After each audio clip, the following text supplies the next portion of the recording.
Assalamu alaikum students, my name is Aisha Kausar and I am lecturer at Federal Science College. Today we are going to start exercise 4.3 and let's solve question number 4. Okay, again it is a rational fraction, okay, and we have to resolve it into partial fraction.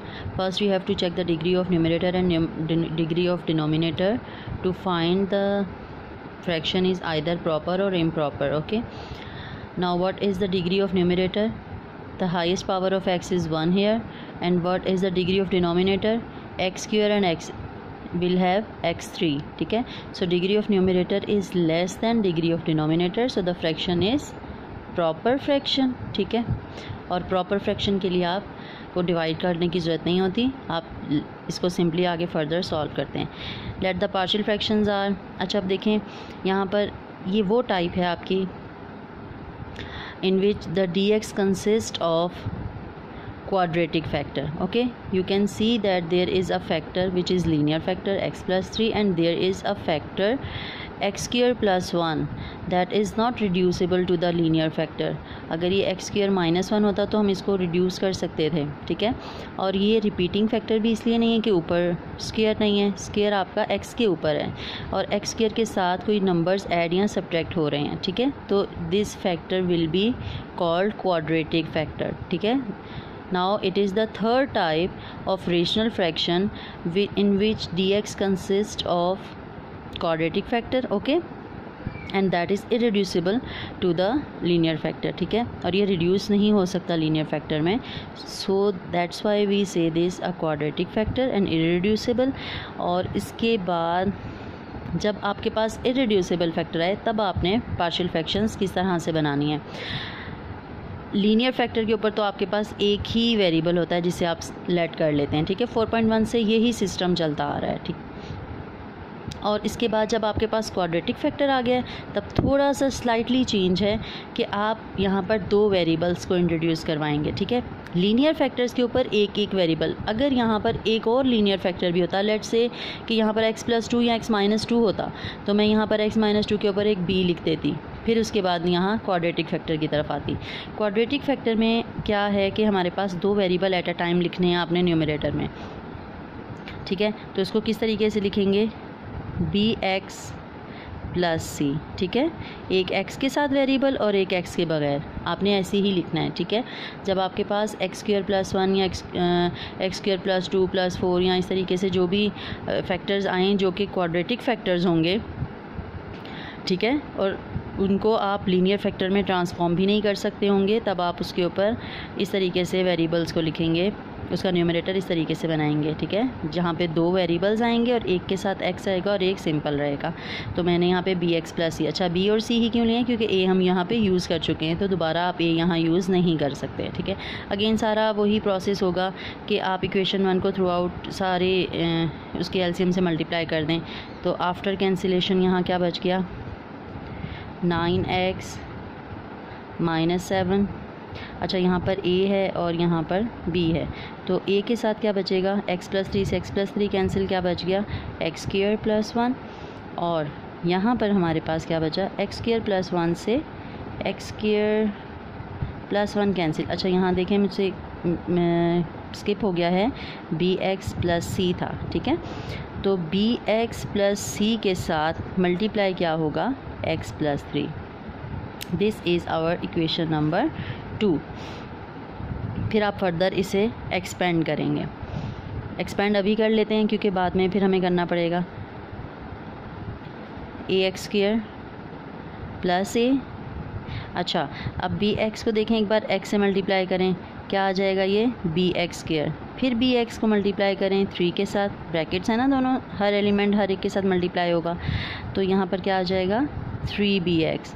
इसी तरह c को x के साथ multiply करें cx, और c को जब 3 के साथ मल्टीप्लाई करें तो 3c. उसके बाद x² वाले को नंबर्स आप एक तरफ कर लें, ax² bx², फिर आप x वाले एक तरफ कर लें 3bx + cx. उसके बाद कॉन्स्टेंट्स एक तरफ कर लें a + 3c, जिनके साथ कोई x² नहीं है. यहाँ पर आप x² कॉमन ले लें तो क्या आ जाएगा? a + b will be the coefficient of x square. इन दोनों में से आप x कॉमन ले लें तो 3b plus C will be the coefficient of x, and ये कांस्टेंट आपके पास हैं a प्लस 3c। फिर आप इसके बाद आप देखेंगे आपके जो वेरिएबल बच जाएंगे उनको आप by comparing the coefficients of this equation करके आप सॉल्व करेंगे।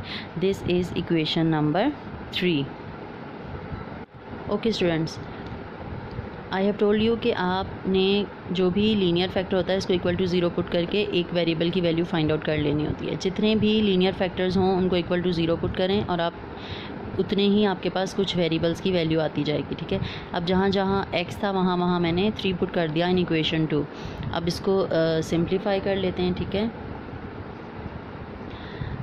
3 9 27 -7 a -3 का स्क्वायर देखें, 3 का स्क्वायर तो हो गया 9 और माइनस का स्क्वायर उसने उसको प्लस कर दिया, ठीक है। सो 9 + 1 b, यहाँ पर क्या आ जाएगा -3 + c, और ये देखें -3 + 3 क्या हो गया 0, 0 multiply with this all make it 0।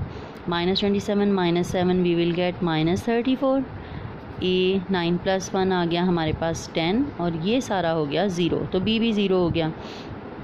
तो आप इसको लिखेंगे 10a और -34 उस 34, और a की वैल्यू कैसे आएगी, देखें 10 यहाँ a के साथ मल्टीप्लाई हो रहा है तो 34 के साथ जाकर डिवाइड हो गया। दिस इम्प्लाइज दैट, आप इसे कैंसिलेशन कर लें तो a will be equal to 2 5 = 10 and 2 1 = 2 2 7 = 14, तो a इक्वल टू -17/5 फ्रैक्शन में वैल्यू आ गई। And in the previous lecture I have told you कि फ्रैक्शन को आप किस तरीके से लिखेंगे। अब चलते हैं अगले वेरिएबल्स की तरफ। हमारे पास कोई लीनियर फैक्टर नहीं बचा, अब एक क्वाड्रेटिक फैक्टर ही है, ठीक है। और लीनियर फैक्टर को की ही जो वैल्यूज़ हैं हम फाइंड पुट करते हैं इक्वल टू 0 करके, और बाकी सब हम कंपेयरिंग कोफिशिएंट से फाइंड आउट करेंगे। अब चलते हैं, हम ए हमने फाइंड आउट कर लिया, बी और सी रह गए हैं। अब बी और सी के लिए हम देखते हैं कि हमारे लिए क्या बेस्ट पॉसिबल है in equation number 3। Let's check the equation number 3, जहाँ पर हमने अभी तक वैल्यू किसकी फ़ाइंड आउट की है, a की, ठीक है। तो यहाँ देखें a + b है, तो यहाँ से आप b फाइंड आउट कर लेंगे, a की वैल्यू पुट करेंगे, b फाइंड आउट कर लेंगे।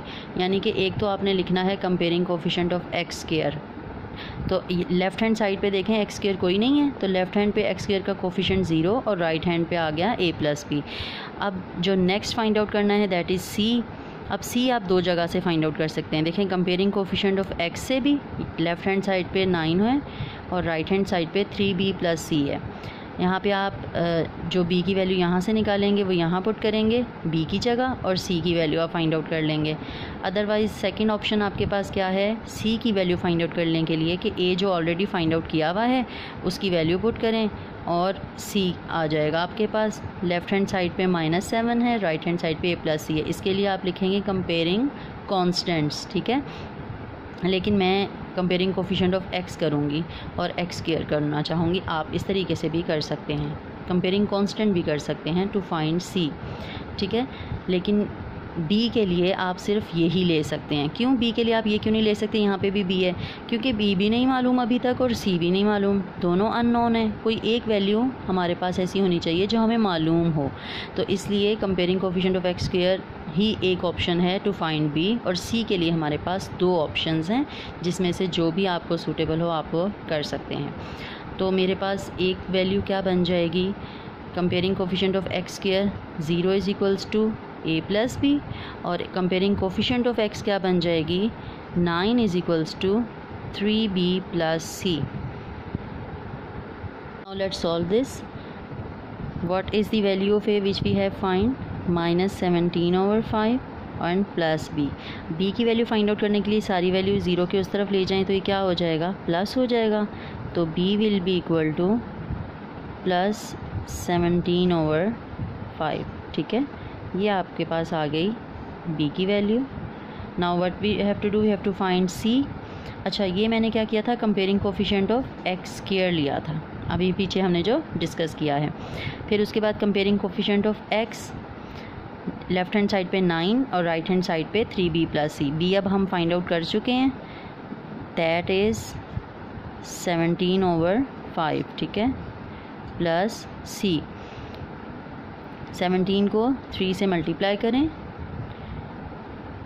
तो